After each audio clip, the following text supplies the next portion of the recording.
அண்மை செய்திகளை பார்த்து வருகிறோம். நேற்றைய தினமே கரூர் கூட்ட நெரிசல் விவகாரம் தொடர்பாக ஓய்வு பெற்ற நீதிபதி அருணா ஜெகதீசன் தலைமையில் ஒரு நபர் ஆணையம் அமைக்கப்படும் என்று தமிழக அரசு தெரிவித்திருந்த நிலையில் இன்று பிற்பகலில் ஓய்வு பெற்ற நீதிபதி அருணா ஜெகதீசன் அவர்கள் பிற்பகலில் விசாரணையை தொடங்க இருக்கிறார். கரூர் சென்று இது தொடர்பான விவரங்களோடு இணைகிறார் எமது செய்தியாளர் வெங்கட்ரமணன். அவரிடம் பேசலாம். வணக்கம் வெங்கட்ரமணன், எந்த கோணத்தில் இந்த விசாரணை முன்னெடுக்கப்பட இருக்கிறது?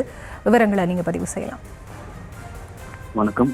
கரூரில் தமிழக வெற்றிக் கழகத்துடைய தேர்தல் பரப்புரையின் போது ஏற்பட்ட கூட்ட நெரிசல்ல உயிரிழந்த நபர்கள் தொடர்பாக நேற்றைய தினமே தமிழக அரசு ஓய்வு பெற்ற உயர்நீதிமன்ற நீதியரசர் அருணா ஜெகதீசன் தலைமையில் விசாரணை ஆணையம் அமைக்கப்படும் என முதலமைச்சர் மு க ஸ்டாலின் அறிவித்திருந்தார். இந்த நிலையில தான் ஓய்வு பெற்ற நீதிபதி அருணா ஜெகதீசன் அவர்கள் இன்று மதியம் 12:30 மணிக்கு சென்னையிலிருந்து திருச்சிக்கு விமானம் மூலமாக புறப்பட்டு அங்கிருந்து சாலை மார்க்கமாக அவர் கரூருக்கு செல்ல இருக்கிறார். கரூரில் அந்த கூட்டம் நடைபெற்ற இடத்துல நேரடியாகவே ஓய்வு பெற்ற நீதிபதி அருணா ஜெகதீசன் அந்த கூட்டம் நடைபெற்ற இடத்தில் அவர் நேரடியாக சென்று அந்த ஆய்வுகளை மேற்கொள்ள இருக்கிறார். அந்த இடத்தை அவர் பார்வையிட்டு அதே போல நேரில் இந்த சம்பவத்தை பார்த்த நபர்களை நேரடியாக சென்று அவர்கள் இந்த விசாரணையை மேற்கொள்ள இருக்கிறார்கள். நேற்றைய தினமே இந்த சம்பவம் தொடர்பாக தமிழக அரசு ஒரு நபர் விசாரணை ஆணையம் என்பது அமைத்தது. இந்த விசாரணை ஆணையம் அதிலிருந்து கிடைக்கக்கூடிய தகவலின் அடிப்படையில் அடுத்த கட்ட நடவடிக்கைகளை மேற்கொள்வோம் என கரூரில் நேற்றைய தினம் முதலமைச்சர் மு க ஸ்டாலின் செய்தியாளர் சந்திப்பில் கூட அதனை குறிப்பிட்டிருந்தார். இந்த நிலையில தான் இந்த சம்பவம் துயர சம்பவம் தொடர்பாக விசாரணை மேற்கொள்வதற்காக ஓய்வு பெற்ற உயர்நீதிமன்ற நீதியரசர் அருணா ஜெகதீசன் அவர்கள் தலைமையில் விசாரணை ஆணையம் என்பது அமைக்கப்பட்டிருக்கிறது. இன்று மதியம் 1:30 மணி அளவுல கரூருக்கு செல்லக்கூடிய ஓய்வு பெற்ற நீதிபதி அருணா ஜெகதீசன் அவர்கள் நேரடியாக அந்த சம்பவம் நடைபெற்ற இடத்தில் நேரடியாக அங்கு சென்று அவர்கள் ஆய்வு மேற்கொண்டு இந்த சம்பவத்தை நேரில் பார்த்த நபர்களிடம் இங்கே என்ன நடைபெற்றது, அதே போல அனுமதி வழங்கிய காவல்துறை உள்ளிட்ட அதே போல காவல்துறையினர் உள்ளிட்ட பல கோணங்கள்ல இந்த ஆணையம் என்பது விசாரணையை சரியாக மதியம் 1:30 மணி அளவுல தொடங்க இருக்கிறது.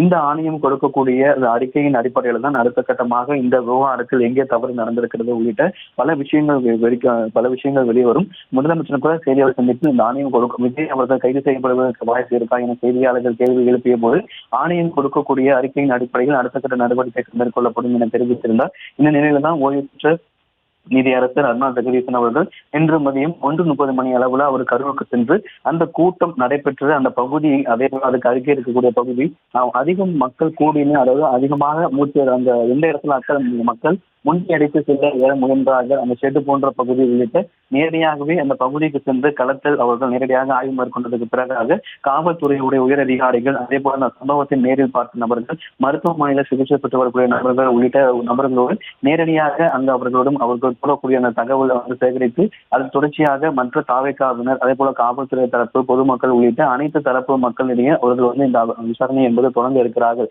களத்திற்கு சென்று அவர்கள் கொடுக்கக்கூடிய அறிக்கையின் அடிப்படையில் அடுத்த கட்டமாக இந்த விவகாரம் தொடர்பாக தமிழக அரசு முக்கிய முடிவு எடுக்கப்படும் ஏற்கனவே தெரிவிக்கப்பட்ட சூழ்நிலையில் இன்று மதியம் 1:30 மணிக்கு கரூர்ல ஓய்வு பெற்ற நீதியரசர் அருணா ஜெகதீசன் அவர்கள் தலைமையிலான விசாரணை என்பது தொடங்கப்படும் என தற்பொழுது தகவல் என்பது வெளியாகியிருக்கிறது.